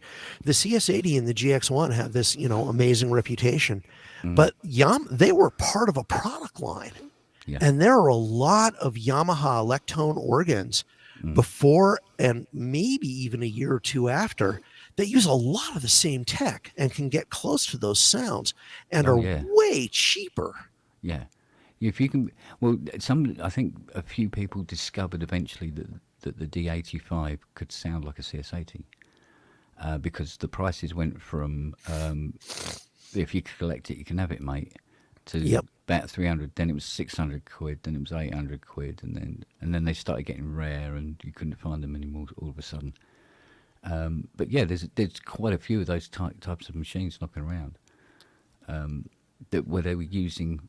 You go, well, look, we've got this tech, it's selling. Let's put it into something else as well. It's cheap because we're manufacturing them. It's much cheaper can it get? And it's a chicken and the egg thing, Ken, because a lot of the Electones were originally demo platforms for new tech.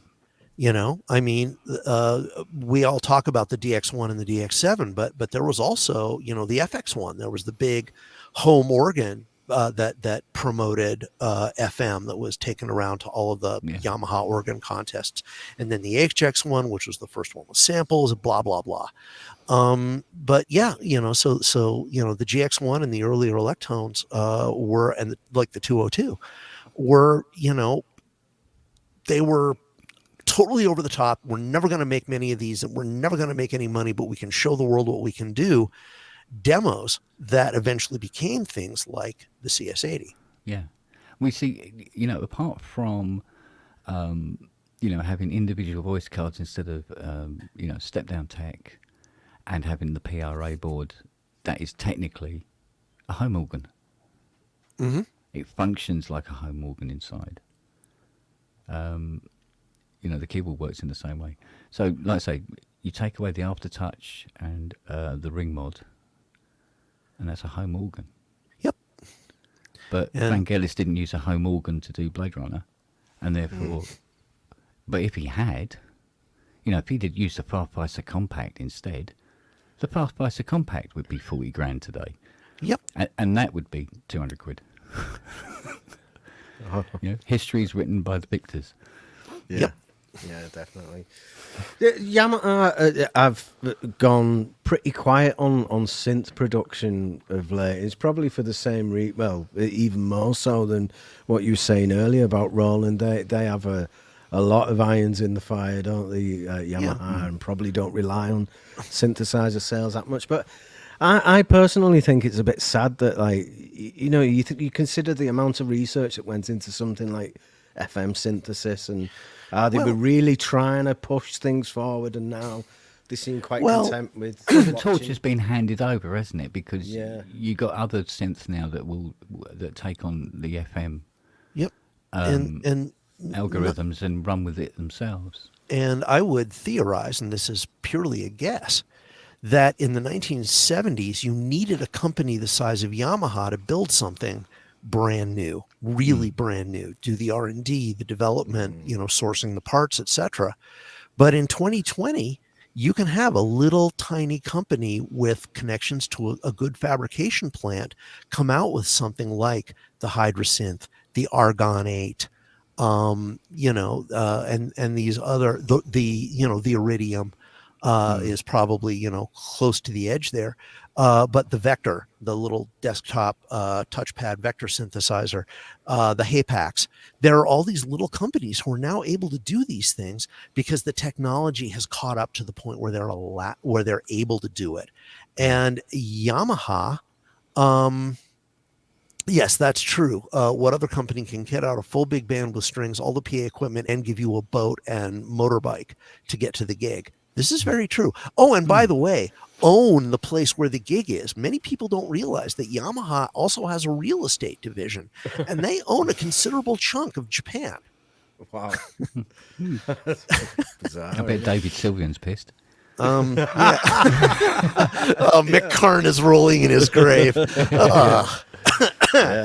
No, what it is I mean, competition breeds these sort of like great machines sometimes. I mean, when the 80 was devised, it was very much a case of Yamaha really needed to make a statement and go, look, take us seriously as a synthesizer manufacturer, and we give you this. The world's Any first. other company would go, no, I'm not bothering with all that.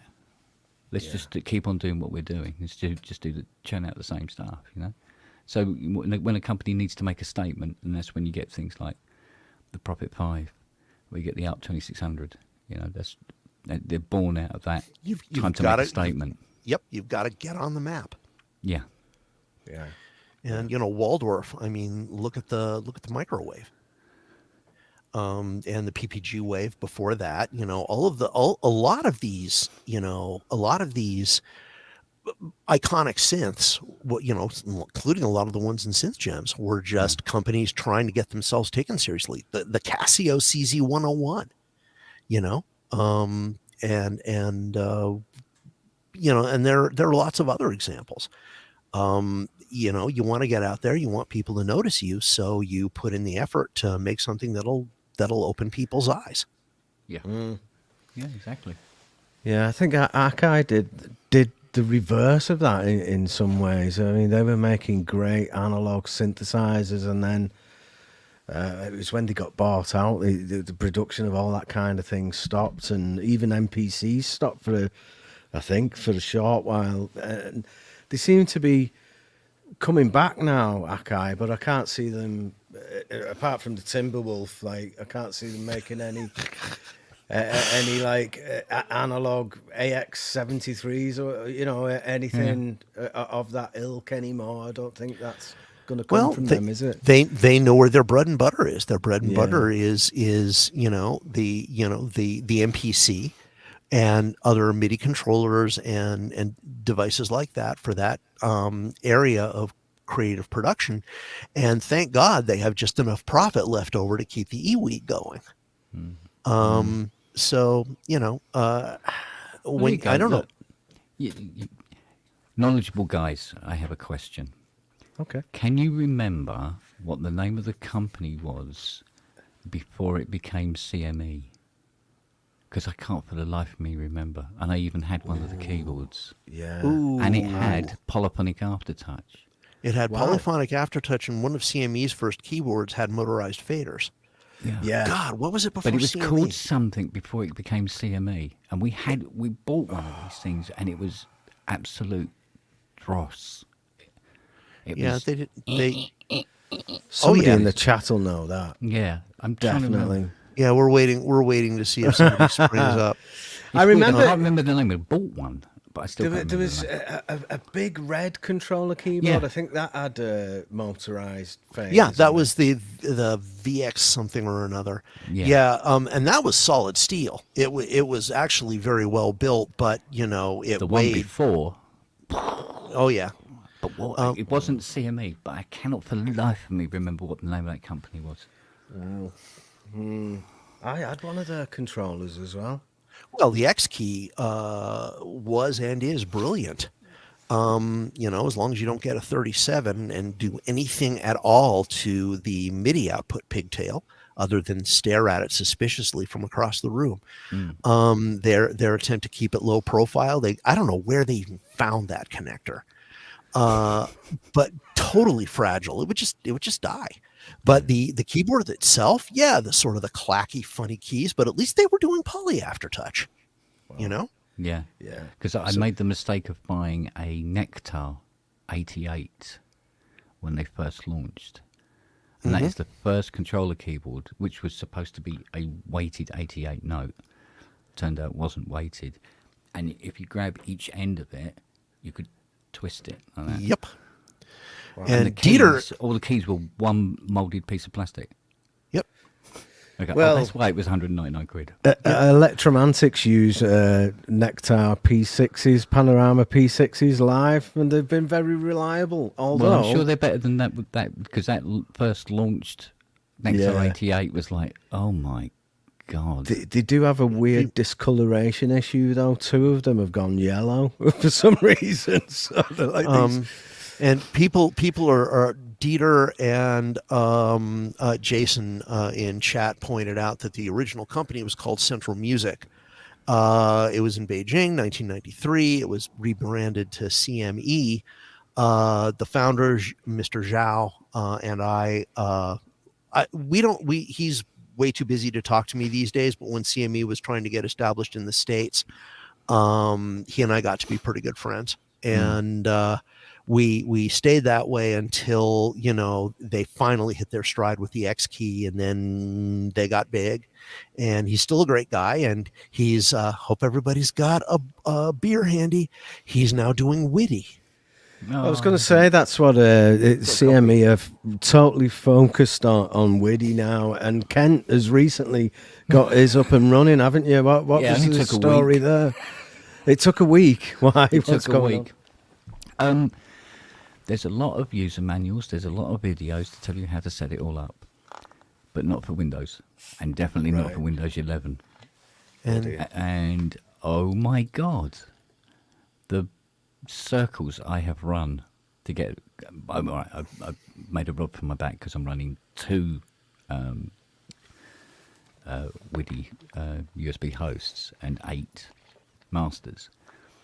And so I needed to group them, and it's not Robbie's fault, but I followed Robbie's instructions. But Robbie's instructions work perfectly if it was a Mac. Yes, well, So sorry. So I had to find out. It took a long time, but I found out what I needed to do, and it was basically on the Widdy host. You select in the configuration program auto group, and then let it do it itself, and then it finds all the other masters and it connects and it's fine. And it was the same for the other one, which I did afterwards because I didn't want it to detecting the ones that I wanted to detect. And it's fine, and it works. I'm going at last, but very underdocumented about how to set it up. Yeah, somebody in chat mentioned the red CME that I was talking about was the VX8, and yes, it weighs a ton. And who asked me about the Kurzweil MIDI board? Sasquatch. The MIDI board was an interesting design because it had poly aftertouch. It was very big, very heavy, did zoning and a bunch of other things. And the people who have them, if they either own them or they keep them in closets. But the problem it had was it needed a pretty significant software update early on, because it didn't have velocity sensors. It had impact sensors. So it would sense the force of an impact when one of the weighted keys hit the bottom of its travel. And the problem with the impact sensor was that it wasn't designed to debounce. So if you played and you didn't hold the key down to get aftertouch, there'd be a tiny repeat bounce as the key rebounded off your fingertip, which would the controller would think was re-triggering the note, and it would cut the note you just played. And so it took them about several months, but they eventually released a debouncing algorithm in the firmware that fixed that. But then people who liked it the original way were saying that the response wasn't as good. It was a pretty amazing controller for 1984, 5, whatever. But it had issues out of the starting gate. One of the few keyboards you could be buried in. Yeah, actually, or used to build the foundations of a home. Yeah, it was quite a build. Well, we're coming close to the end now, and I just wanted to mention this because Viper Graphics are put. If you don't know, this live stream is kind of part and parcel of the group on Facebook, the Pro Synth Network, and we have some great discussions on there. It's a really nice civil atmosphere, and I'm sure the people in the chat already know. But if you're watching this for the first time, we do have a group on Facebook, and we've recently posted about the merch that's become available via Viper Graphics. And we've basically got hoodies and T-shirts available now. All the money goes back into helping us keep things going. And you order them direct from Viper Graphics. I think when Robbie puts this all together on YouTube or whatever, he'll put the link in for the Viper Graphics. But if you search Viper Graphics on YouTube, on Facebook rather, you can order direct from them. And they'll post out to the UK, Europe, and even America.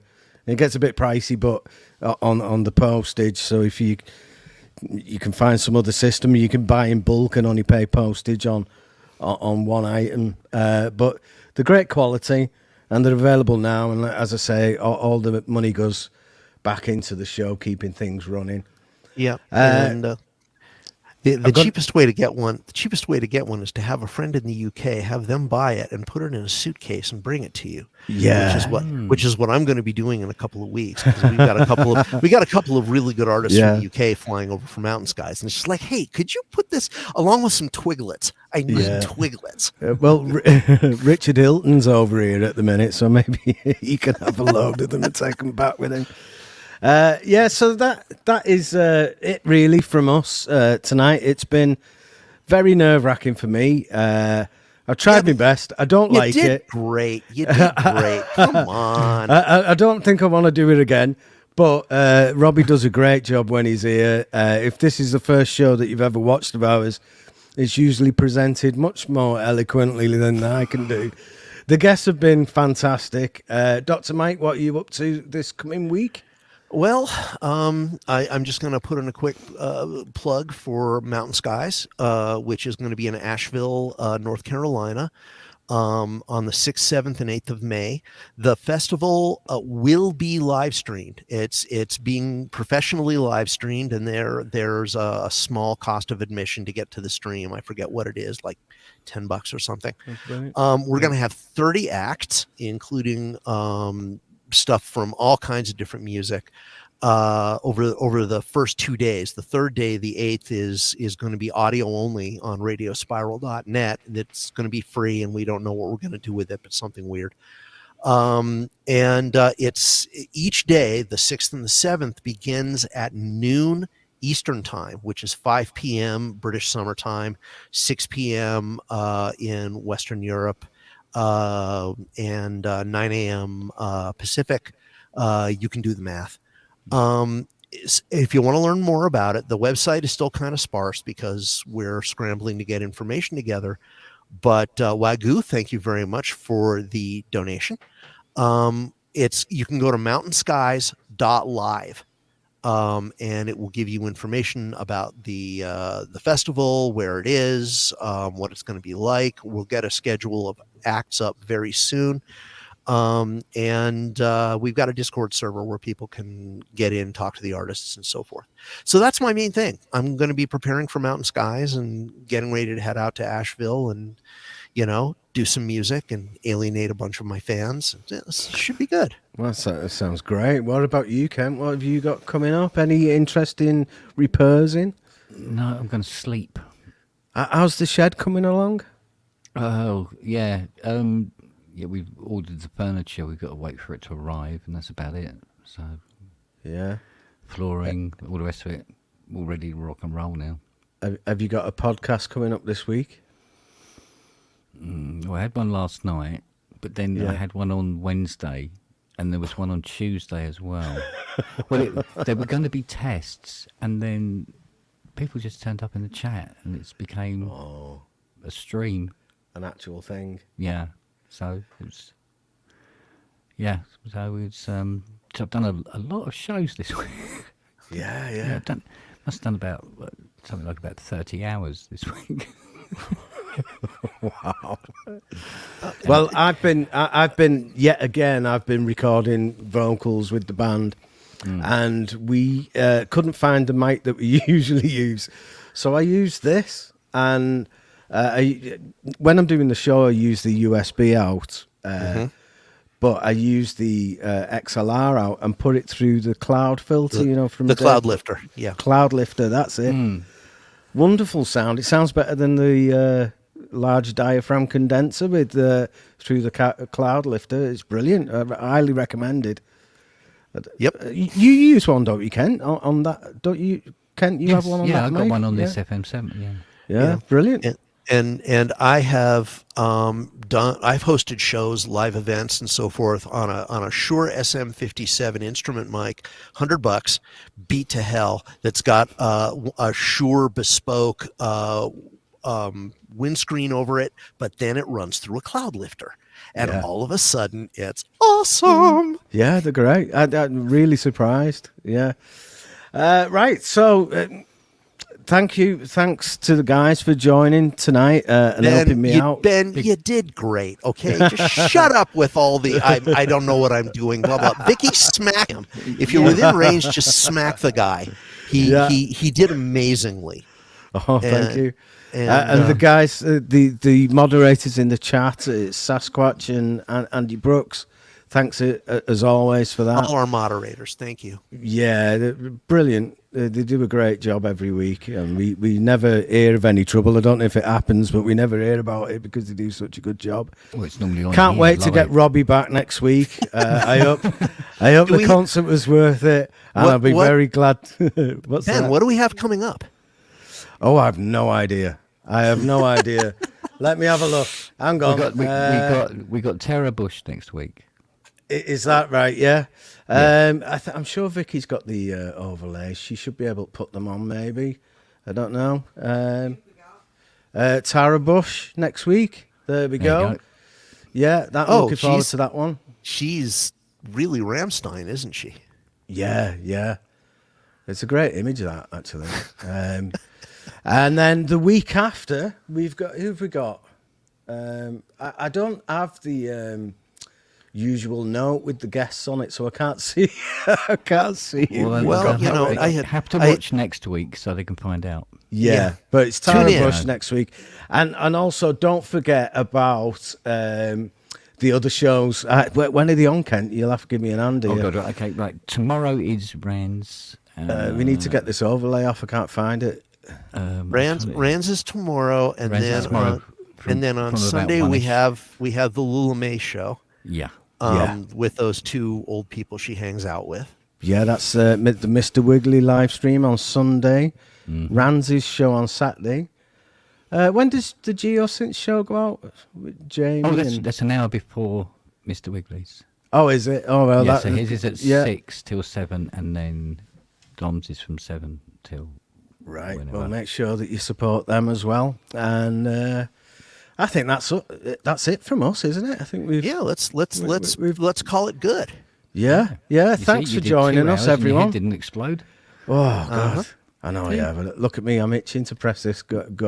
Yeah, just get me out of here. Get me out of here.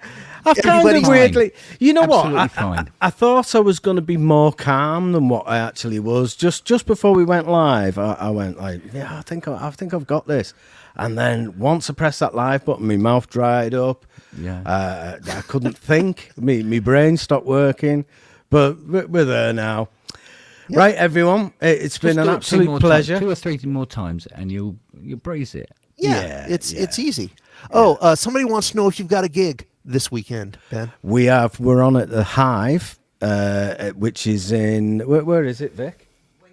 Winsford. The Hive in Winsford. It's like a nice music venue, and it's a proper venue, and we're looking forward to playing that tomorrow night. So get along if you can, and if you if you send me a direct message if you're in the area and you want to go, I can get you a 50% discount on it. So message me and I'll send you a voucher if you're interested.